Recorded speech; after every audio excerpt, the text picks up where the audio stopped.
Hey, what's going on, everybody? My name is Trogdor, and welcome back to my YouTube channel. So I am stuck inside for the next 2 weeks, and you can probably guess why.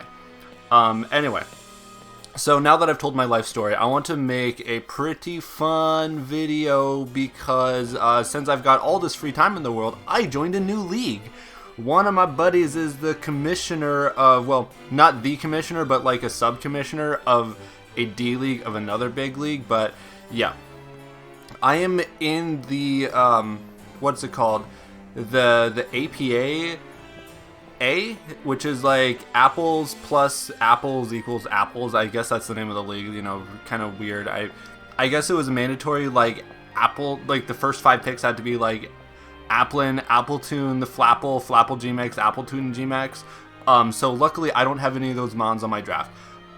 So I did not personally draft this team. Someone else drafted this team and I inherited this team.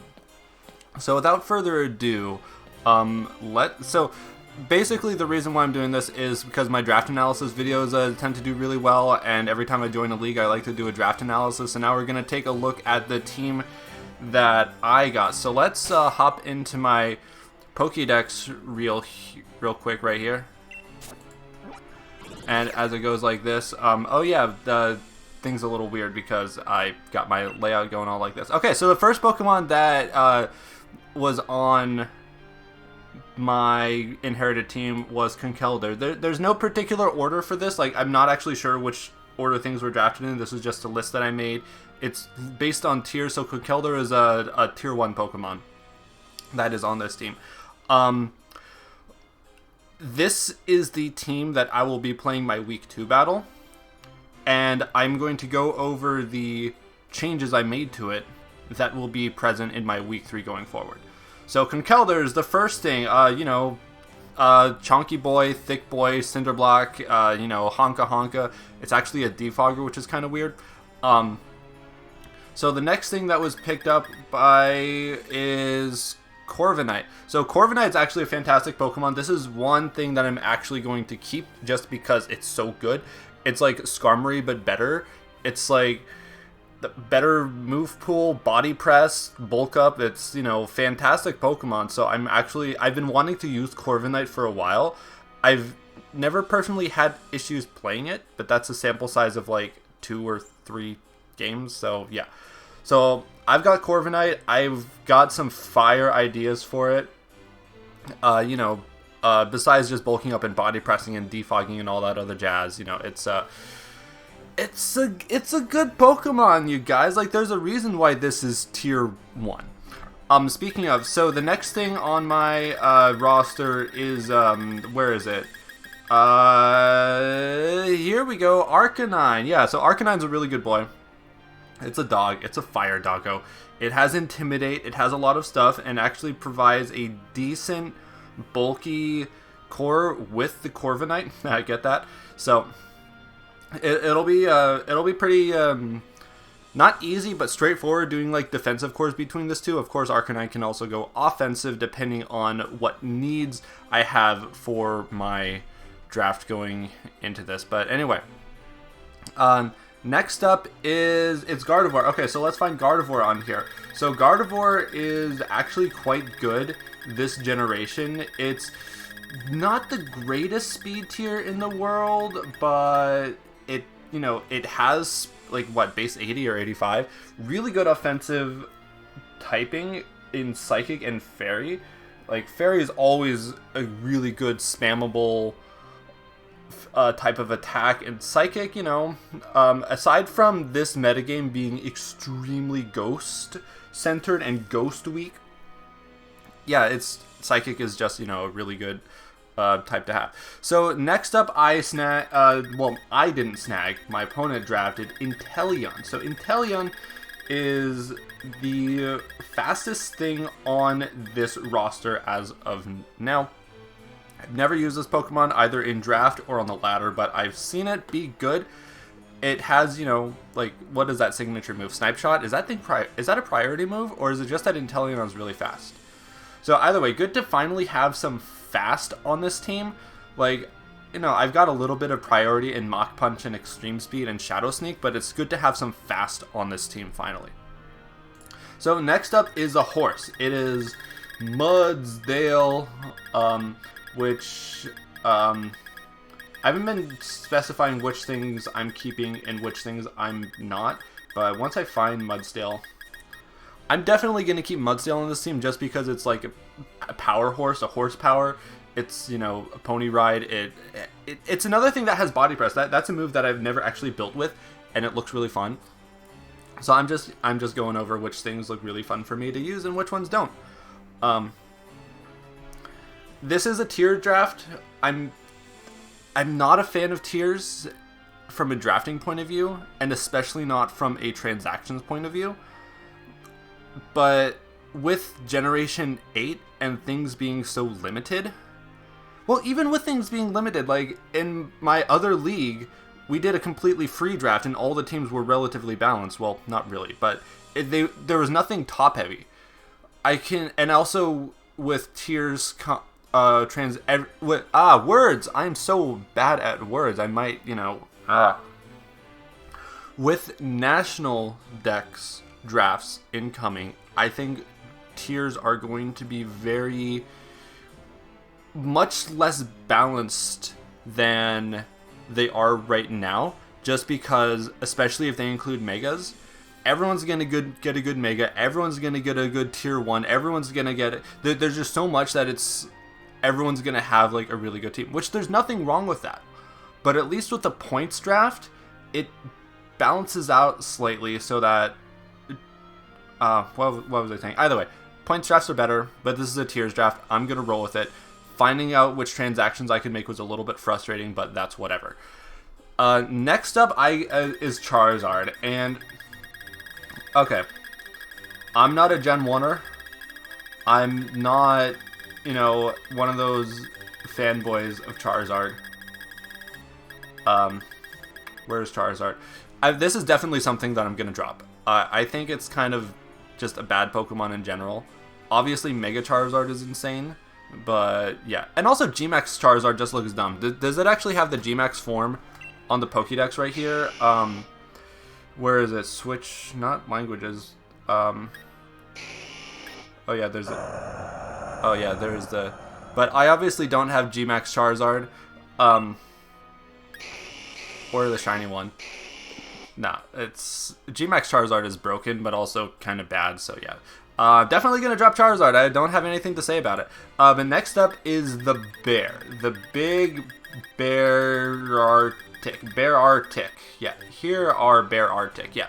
So it's a bear. It's got the icicle beard. It's got the big poofy like bear crotch right there, and it's got massive claws. And yeah, Beartic, I don't know if I've actually used. I'm kind of curious to see if I can make something work with this Pokemon. But as it stands, like, you know, it's a bear. It has moves. I've never used it. I don't know what to say about this thing. Next up is Lapras, which I don't know if these Pokemon were drafted back to back, but they are extremely extraneous. Like, I don't know what, and this isn't Gmax Lapras, which, by the way, this is a Gmax allowed league where every team has a Gmax Pokemon, and it's not Lapras or Charizard or Corviknight. It's gonna come up, but yeah. What does Lapras do? Yeah, I'm not sure. I haven't used this Pokemon before. I'm probably gonna drop this too, but it's either Lapras or Beartic that's gonna go. Like, I'm not sure what to do with these Pokemon. Next up is actually something that I probably will keep, even though it's more or less a shitmon, if I'm being honest with you gamers. Where is it? It's down here somewhere. Yeah, here it is. Yeah, Trevenant. So, oh, does it actually... I've got a shiny one. Yeah, there we go. Shiny Trevenant is fire. So, this is actually something I've used before. I know it's kind of bad as far as ghost grass types go, but, you know, I think this is something that I could make work. Like, you know, it's a ghost. It's got attack. It has honestly, it just has like such a fire shiny form that I'm gonna keep it around for that. And lastly on this team is Toxtricity. But it's the G-Max Toxtricity, which oh yeah, there it is. Yeah, G-Max Toxtricity. I don't know G-Max meta at all. I don't know what this thing's signature move is. All I know is that I'm probably gonna drop this in exchange for another G-Max Pokemon. But yeah, you know, this thing, it looks fire. Like, the animation is insane. So I'm definitely going to rock a Wi-Fi battle with this Pokemon for my Week 2 battle. Because like I said, this is the roster that I'm rocking going into Week number 2 of this league. Week number 1 already happened. I'm inheriting an 0-1 team, which is fine. It's only like -1, so I can bounce back mad quickly. I can probably pull some insane spice together for my next battle, even though the matchup is awful. But yeah, gonna rock some fire with the Toxtricity G-Max. So just in case my next opponent is watching this, prep for Toxtricity because I am going to clap something with this Pokemon. Alright gamers, let's see the things that I am going to replace. Okay, so first of all, Conkeldurr has... Conkeldurr is gonna go just because of something that is still in the draft pool. I'm gonna emphasize that this thing was available for me to pick up. Like, okay, how insane is it, gamers, that I was able to get, where is it? Where are you? Where are you? I wanted a dragon, and I got Dracovish. Dracovish, guys. Like, oh my god. Here, let's pull up Dracovish on the fly editing. Yeah, I got Dracovish, guys. Okay, so obviously this is gonna be Mr. Vish. So this is my tier 1 Pokemon, Dracovish, and I'm still going to keep Corviknight around. But, yeah, guys, like, Dracovish. It has Fishy Rend, it has Outrage, it has, like, 1 check in the entire game, and even that's not a check. So yeah, you can imagine that I'm going to, like, do some insane stuff with this Pokemon. So let's see if the next one is actually in my Pokédex here, because this is a post-home league. Where is it? Do I not have it in here? No. Okay, well, is it just because it's not showing me?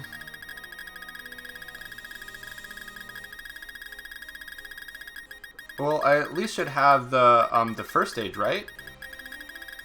I traded something into my game.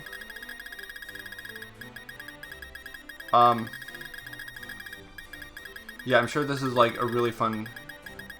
No, it would have been right here. So I'm just gonna put a Magikarp on the screen while I show you that I got Incineroar. So I got Incineroar. I just thought it is a better Pokemon in general than Arcanine for my particular playstyle. It also has Intimidate. It's also still a Fire type. What else about it?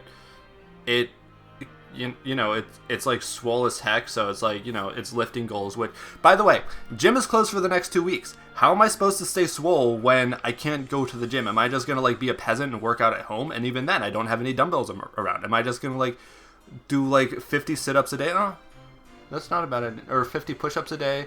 But I don't have anything to, like, you know, I don't have a pull-up bar, so how am I gonna, like, stay swole there? I'm just gonna, like, get the, you know, I don't know. Well, it wouldn't be so awful if I had, like, I was rocking the same, like, insanely swole chest as Incineroar. I'm gonna keep Gardevoir just because it's not so much an offensive Dragon Steel Fairy Core, but it's still good. Like whatever switches into Dracovish's Outrage, like, oh, Corviknight, that's cute, and it's like, oh, Gardevoir can bop that. So what did I get next? I'm just gonna have to pull up. You can probably still see my regular video and not Discord, which has I should have remembered which things I actually no, that's the wrong server. Why am I in like 20 servers? I don't talk in half of these. Right, okay. Is that the... Yeah, okay. Yeah, there's that. So next up, I did decide to drop Inteleon. Like, this team had 3 water types at the start, so I had to grab something else. So I'm going to pick that up in just a little bit, but I'm going to show you... Well, no, I already got my water type in Dracovish because Fish is Rend. Like, good luck switching into that, gamers. So I replaced Inteleon with another fast thing, and that is Boltund. So Boltund is the evolved form of Yamper, and Yamper is my favorite Pokemon in the world.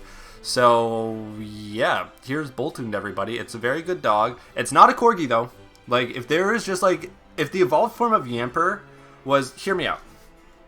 If the evolved form of Yamper was just an even bigger Corgi, heck, it could even be a Cardigan Welsh Corgi. Well, instead of a Pembroke, because Yamper is obviously a Pembroke. If it just got like way thicker, like, come on. The best Corgis are the fat ones. If it just got like way thicker and got like fur coat as an ability, even if it was still slow and it was just like this really fat, bulky electric type that had fur coat and you could give it like an air balloon, it's like it's gonna live every single hit. But instead, Boltund is just a fast Pokemon. It can Volt Switch, and I've actually low-key been wanting to use it for a while, not just because Yamper's my favorite and my team name is the New York Yampers. I don't know, it's just like a dog Pokemon that's electric type. Okay, so I'm going to keep Mudstail, because like I said, it's got a lot of really fun stuff going on for it. And I obviously said that I'm dropping Charizard. I'm dropping Charizard for let's see. Also, because I dropped Conkeldurr, I needed a fighting type. And it's not the best one in the world, but based on the my budget for what I can get, I got Sock. So it has Sturdy. It has like does it get Reversal still? I played with this mod a couple times in like Gen 5 and 6. Oh no, never mind. I never played in Gen 5. Gen 6 and Gen 7. It has some interesting stuff up its sleeve. It's not a bad Pokemon, but it's kind of a low tier fighting Pokemon, if you know what I mean. Yeah. Alright, so I'm going to keep Beartic, and I'm going to switch Lapras with something else. And this is actually like... Beartic has a good purpose on this team now, and that is as a Hail Sweeper. So... Vanillix gets Snow Warning. It gets Aurora Veil. Beartic gets Slush Rush. Do the mathematics, gamers. Like, that plus that equals winning. Like, they're not going to come that often. Like, come on. If I've got Vish, Corviknight, Boltund, Gardevoir, like Incineroar, how often is my Hail Core going to come? But I have a Hail Core. I have Aurora Veil. Imagine Vish behind an Aurora Veil. Imagine Bulk Up Corviknight behind an Aurora Veil. Imagine... I'm going to keep Trevenant. I'm going to show you the next thing that I got for my draft. Hopefully I can actually show this in my Pokedex. Yeah, I'm dropping the Gmax Toxtricity, because as fire as that thing looks, I didn't see any redeemable reason why it's in the Gmax tier that it is, especially when the following thing I'm going to show you was available. Yeah, Gengar. Oh, I don't have the Gmax Gengar on my Pokedex because I'm not a Gmax collector per se, but you know what? It's on right there. So I'm rounding things out with Gmax Gengar, gamers. Like, okay. A few disclaimers. I think Dynamaxing and Gigantamaxing is dumb. I think it's broken as all heck. I don't like that kind of playstyle. And if it was up to me, Gmax and Dynamax would just not be part of leagues at all. It's not part of one of the leagues where I help run things, and if anyone asks my opinion, I'm just gonna say no. That being said, if I can just like rock everyone's world with Gmax Gengar, oh man, oh wow, that's gonna be insane. Like, its mouth opens up like a whole new dimension of broken things that I can do. So Gmax Gengar. A thing about the Gmax rules is... Okay. In terms of generational gimmicks, with Megas, those were balanced. They were a balanced part of the metagame because you could only have one Mega on your team, and they could not hold an item. So because of that, a lot of Megas actually got worse than their counterparts. Except for Mega Rayquaza, that thing was like on its own whole level of just like broken stuff. So Megas were balanced. They were fun to play with, a great mechanic. I was skeptical about it at first, but when I found out it was only one per team, I was like, oh wait, this is actually cool and interesting. Then Generation 7 came along and introduced the Z Crystals, which okay. The fact that the entire game's plot was centered around these stupid Z Crystals was just dumb, small brain. Game devs, what were you thinking? That is just like the worst idea ever. In terms of a mechanic, they were pretty bad. Like, I'll be honest, like, just having, like, a surprise nuke on something just kind of really made the metagame shift in really weird ways. It's like, oh, your bulky water counter to Heatran, ha, you're gone. And certain mons like Victini suddenly became obsolete because Victini was great at just like dropping this nuke. So many like Pokemon just had that ability where it's just like, oh, this thing is a check to this, I'm just gonna like bop it. So, okay, and in terms of Z moves, you could still only use one of those per game, which was fine. But it's still like a much easier way to just like pick and choose what thing could just go at any time. So then Generation 8 introduced Dynamaxing and Gigantamaxing. You can only Dynamax once per game, but you can still hold an item. All your offensive moves, it becomes like offensive nukes. If you're holding a choice item, you can change up your move. Dynamaxing is just dumb and broken, and as like a plot device to be centered the entire game around is just... well, this is a Christian channel, so I'm not gonna say fucking dumb, just fucking... I can't believe it was just like that fucking stupid of a mechanic. I guess this isn't a Christian channel anymore. Sorry, gamers. So it's just broke. One like small mitigation for that is in this league, they can the only items that Gigantamaxing Pokemon can hold are Pokeballs. So my Gengar is going to be holding a Master Ball every single week, gamers. That's going to be fire. But anyway, that's my team. So this is the team going forward week 3. The previous team that I inherited is going to be my week 2 team. Lots of fun new stuff that I get to play around with. Like, I don't think I've actually used any of these mons in League before. Maybe Gardevoir like once or twice. But yeah, I'm really excited to use Dracovish just because it's like I can't imagine actually getting the chance to draft it on my own. But it's here now. Alright, gamers, so this has been my debut in the All-Purpose Amenity Association, or whatever this league is called. It's a 4-letter word league, APAA, like, come on, like, yeah, obviously I'm kidding. This is the American Pokemon Alliance Association Amendment Addendum. This is the, yeah, and this is my team, so... And I'm going to be uploading this league, so stay tuned for all that jazz. It will hopefully be Wi-Fi. I've seen other nerds doing Wi-Fi and Showdown, so I'll do Wi-Fi when I can. Most likely post-com. So stay tuned for this league. If you are excited for it, do subscribe to this channel because I've got 3 leagues for now that I'm uploading. Like the video if you liked it. Comment down below if you got anything else to say, and I'll see everyone in my week number 2 battle for this. Take care now. Bye-bye.